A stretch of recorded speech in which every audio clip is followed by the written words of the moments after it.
Hello good morning बच्चों। आज के सेशन में बच्चों हम लोग थर्मल प्रॉपर्टीज ऑफ मैटर का तीसरा लेक्चर हम लोग स्टार्ट करेंगे और उसमें हम लोग आगे का समरी को हम लोग बहुत ही जल्द इसे कलेक्ट करने का प्रयास करेंगे। आइए हम लोग देखते हैं। तो इसमें हम लोग लेटेंट हीट के बारे में हम लोग जानेंगे और लेटेंट हीट में क्या है कि द हीट एनर्जी एब्जॉर्ब और release at constant temperature per unit mass for change of state is called latent heat. मतलब क्या है कि अगर कहता है कि हीट एनर्जी एब्जॉर्ब और रिलीज एट कांस्टेंट टेम्परेचर, अगर मान लीजिए कि टेम्परेचर हमारा क्या है, टेम्परेचर कांस्टेंट है, तो यहाँ पर क्या हो रहा है, टेम्परेचर कांस्टेंट है। ऐसी स्थिति में मान लीजिए कि कोई भी ऑब्जेक्ट जो है क्या हो रहा है, या तो हीट को रिलीज कर रहा है या एब्जॉर्ब कर रहा है। तो क्या है ये यूनिट मास, ये यूनिट मास है जो हीट को एब्जॉर्ब भी कर सकता है, रिलीज भी कर सकता है, जिसके कारण क्या हो रहा है, स्टेट चेंज ऑफ स्टेट। तो जो अपना ये स्टेट चेंज करेगा उसी को हम लोग लेटेंट हीट बोलेंगे। ठीक है, तो जितना एनर्जी एब्जॉर्ब या रिलीज होगा कांस्टेंट टेम्परेचर पे एक यूनिट मास का, और जिसके कारण स्टेट चेंज होगा, तो उसी को हम लोग लेटेंट हीट बोलेंगे। ठीक है, तो हीट एनर्जी एब्जॉर्ब और release during change of state is given by latent heat. तो लेटेंट हीट हमारा क्या हो जाएगा, ये एल है, लेटेंट हीट डिनोट कर रहा है, तो यहाँ से क्यू हीट हो गया, तो हीट इज इक्वल टू क्या हो जाएगा, latent heat, that means mass of substance into latent heat. ठीक है, तो यहाँ से हो जाएगा इट्स यूनिट इज कैलोरी पर ग्राम और जूल पर KG and it's dimension is L2T-2 हो गया। ठीक है, इसके बाद यहाँ पर क्या कहता है कि for water at its normal boiling point और condensation temperature 100 degree Celsius, the latent heat of vaporisation is कितना हो जाएगा, 540 कैलोरी पर ग्राम। तो यहाँ पर हम लोग देखेंगे, कहता है कि the water at its normal boiling point, water का नॉर्मल बॉइलिंग पॉइंट यानी कंडेंसेशन टेम्परेचर 100 डिग्री सेल्सियस है। तो लेटेंट हीट ऑफ वेपोराइजेशन, तो लेटेंट हीट का जो वेपोराइजेशन है वो 540 कैलोरी पर ग्राम है। ठीक है, यानी कि इसे हम लोग केजी जूल पर मोल में कन्वर्ट करें तो 14.8 केजी जूल पर मोल हो जाएगा, और इसे हम लोग केजी जूल पर केजी में कन्वर्ट करें तो यहाँ से क्या हो जाएगा, आपको 2260 हो जाएगा। अब यहाँ से है कि the for water at its normal freezing temperature और melting point is 0 degree Celsius है। तो यहाँ से कहता है कि the latent heat of fusion, तो लेटेंट हीट ऑफ फ्यूजन कितना हो जाएगा, लेटेंट हीट ऑफ फ्यूजन जो है L इक्वल टू 80 कैलोरी पर ग्राम हो गया, यानी कि 60 केजी जूल पर मोल हो गया। तो यहाँ से आपको मिल जाएगा 360 केजी जूल पर केजी। ठीक है, आइए हम लोग आगे देखते हैं। तो यहाँ से आपको क्या मिलेगा कि जैसे मान लीजिए कि it is more painful to get burned by steam rather than boiling was 100 degree Celsius get converted to water 100 degree Celsius gives out of 536 heat. So it is clear that steam at 100 degree Celsius more heat than water 100 degree Celsius. देखिए यहाँ पर painful इसीलिए लिखा है कि यहाँ पर क्या होता है कि 100 डिग्री सेल्सियस पर अगर मान लीजिए कि वाटर जो है वो बॉयल कर रहा है, ठीक है, तो वहां पर एक ऐसा सिचुएशन होगा कि 100 डिग्री सेल्सियस पर वाटर भी होगा। इस अगर मान लीजिए किसी बर्नर में यदि आप पानी डाल करके 100 डिग्री सेल्सियस पर यदि टेम्परेचर हीट कर दिए, तो यहाँ पर क्या होगा कि 100 डिग्री सेल्सियस पर स्टीम भी होगा और वाटर भी होगा। ठीक है, तो यहाँ पर काफी जो है पेनफुल चीजें जो है आपको दिखाई पड़ेगा। ठीक है, क्योंकि वहां पर दोनों चीज का कन्वर्सन होता है, 100 पर आपको वाटर भी होता है और स्टीम भी होता है। देन गिव्स आउट 536 हीट, तो यहाँ पर 536 हीट देगा। And it is clear that steam is 100 degree Celsius more heat than water 100 degree Celsius. अगर वाटर आपका है 100 डिग्री सेल्सियस पर और 100 डिग्री सेल्सियस पर स्टीम भी दिखाई दे रहा है, तो स्टीम का हीट ज्यादा होगा और 100 डिग्री सेल्सियस पर वाटर का हीट कम होगा। ठीक है, ये बात ये कहना चाह रहा है। तो यहाँ पर कहता है जैसे मान लीजिए आफ्टर स्नोफॉल, आप स्नोफॉल के बारे में देखे होंगे।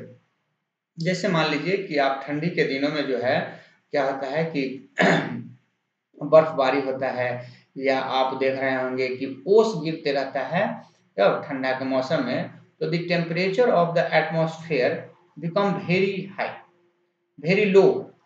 तो उस समय क्या होता है, एनवायरनमेंट का टेम्परेचर काफी कम होता है।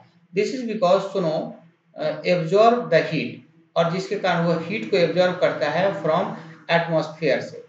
एटमॉस्फेयर से टेम्परेचर क्या करता है, वह गेन करता है एंड एस्फेयर टू डाउन, और एटमॉस्फेयर में क्या होता है, डाउन होता है। एंड सो जैसा कि आप माउंटेन पर आप देख सकते हैं कि वेन स्नोफॉल मतलब बर्फबारी होते रहता है, ठीक है, बर्फ होगा लेकिन वन डज नो फील, लेकिन वो फील नहीं होगा, ठीक है, क्योंकि when ice melt, ice melt करे तब तो, आइस मेल्ट ही नहीं करता है, केवल वो क्या होगा, फील टू कोल्ड, मतलब आपको ठंडा वो महसूस होगा, लेकिन वो जो है आपको आइस मेल्ट नहीं करता है, और मेल्ट नहीं करता है जिसके कारण वो आपके बॉडी में टच होने के बाद भी वो लिक्विडिटी में फॉर्म नहीं करता है। वो जो है बिल्कुल क्या होगा, कोल्ड आपको महसूस कराएगा, लेकिन वो आपको स्नोफॉल मतलब वो लिक्विड फॉर्म में कभी नहीं दिखेगा। ठीक है, ये बातें हैं। अब यहाँ से कहता है कि there is more shivering effect of ice cream on teeth as compare that of water. अब जो है जैसे मान लीजिए कि ये शिवरिंग इफेक्ट की बात कहा है कि जैसे आइसक्रीम जो होता है जब आप खाते हैं उस समय वो काफी ठंडा होता है, इतना ठंडा होता है कि दांत भी जो है सो कांपने लगता है। ठीक है, as compare to the water, water के कंपेरिजन में ये काफी ठंडा होता है। ठीक है, दांत आपका कोट हो जाता है। एंड ऑब्टेन फ्रॉम आइस, जब आप आइस को प्राप्त करते हैं, तो this is because when ice cream down.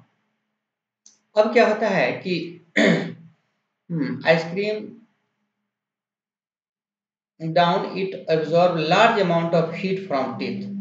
जब फिर से आइसक्रीम आप खा करके टेम्परेचर डाउन कर दिए, तो ये क्या करता है कि टीथ जो है फिर से लार्ज अमाउंट ऑफ हीट को एब्जॉर्ब करके और तब अपने आप को मेंटेन करेगा। ठीक है, ये चीज हो गया। अब यहाँ से कहता है कि मेल्टिंग, मेल्टिंग के बारे में देखिए तो यहाँ कहता है conversion of solid into liquid state at constant temperature is melting. Constant temperature is melting मतलब conversion of solid into liquid, मतलब सॉलिड से जो लिक्विड में, लिक्विड स्टेट में कन्वर्ट करता है एट कांस्टेंट टेम्परेचर पर, उसी को हम लोग मेल्टिंग पॉइंट बोलते हैं। जैसे कि हमारा 0 डिग्री सेल्सियस पे, 0 डिग्री सेल्सियस पर क्या होगा, ये जो हमारा आइस है वो हमारा लिक्विड में भी कन्वर्ट होता है। तो ये जो पॉइंट होता है ना, इसी को हम लोग मेल्टिंग पॉइंट बोलते हैं। ठीक है, मेल्टिंग पॉइंट। अब यहाँ से हम लोग बात करें कि इवेपोरेशन का, तो यहाँ से होगा कि the conversion of liquid into vapour at all temperature. ठीक है, even below boiling point is called evaporation. मतलब इवेपोरेशन में क्या होगा, लिक्विड से कन्वर्ट होगा किसमें, वेपर में, यानी ये हमारा लिक्विड हो गया तो ये हमारा जो है इसमें गैस में कन्वर्ट होगा। ठीक है, गैस में कन्वर्ट हो जाएगा।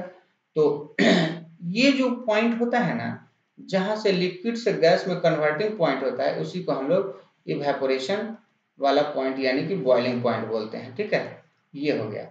अब यहाँ से बॉइलिंग के बारे में जरा देख ले, तो यहाँ पर कहता है कि एक मिनट,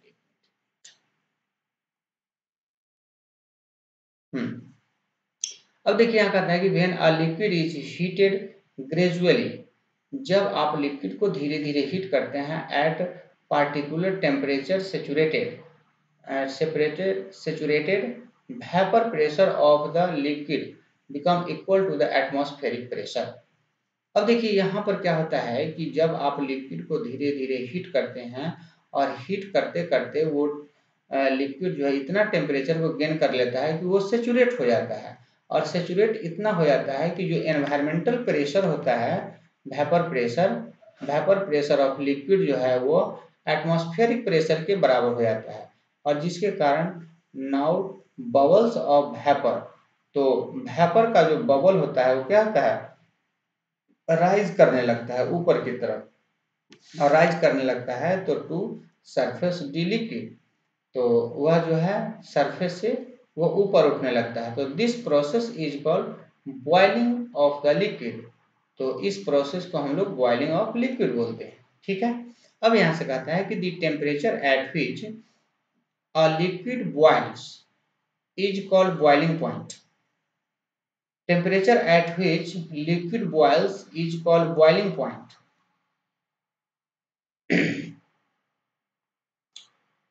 बॉइलिंग पॉइंट, जब जिस टेम्परेचर पे लिक्विड बॉयल होता है उसको हम लोग बॉइलिंग पॉइंट कहते हैं। Boiling point of water increase with increase in pressure, जब बॉइलिंग पॉइंट ऑफ वाटर का बॉइलिंग पॉइंट जब इंक्रीज करता है तो प्रेशर इंक्रीज करता है, and decrease with decrease in pressure, और बॉइलिंग पॉइंट यदि डिक्रीज करता है तो प्रेशर भी क्या होगा, डिक्रीज करेगा। बहुत बढ़िया है। इसके बाद है सब्लिमेशन। इस सब्लिमेशन में क्या होता है, कहता है कि the conversion of solid into vapour state is called sublimation. मतलब क्या होता है कि इसमें कि कोई भी सॉलिड है, जैसे कि मान लीजिए आप कपूर है जिसमें कि आप आरती करने के लिए आप उसका इस्तेमाल करते हैं, तो ये क्या होता है कि आप सॉलिड फॉर्म में लाते हैं, और सॉलिड से जलने के बाद सीधे जो है गैस बन करके ऊपर की ओर उड़ जाता है। ठीक है, तो ऐसे जो प्रोडक्ट होते हैं या ऑब्जेक्ट होते हैं उसको हम लोग क्या बोलते हैं, सब्लिमेशन के फॉर्म में हम लोग रखते हैं। उसके बाद है हेयर फर्स्ट। हेयर फर्स्ट में क्या है कि the conversion of vapour into solid. अब देखिए कोई भी जो है वेपर से आकर के वापस जो है सॉलिड में कन्वर्ट हो जाए, ठीक है, तो उसको हम लोग हेयर फोर्स बोलते हैं। ठीक है, इसके बाद है एक मिनट, आज के सेशन को हम लोग यहीं पे खत्म करते हैं। अगले सेशन में अगले टॉपिक को लेकर के हम लोग आगे बढ़ेंगे। तो आज के लिए इतना ही। Thank you.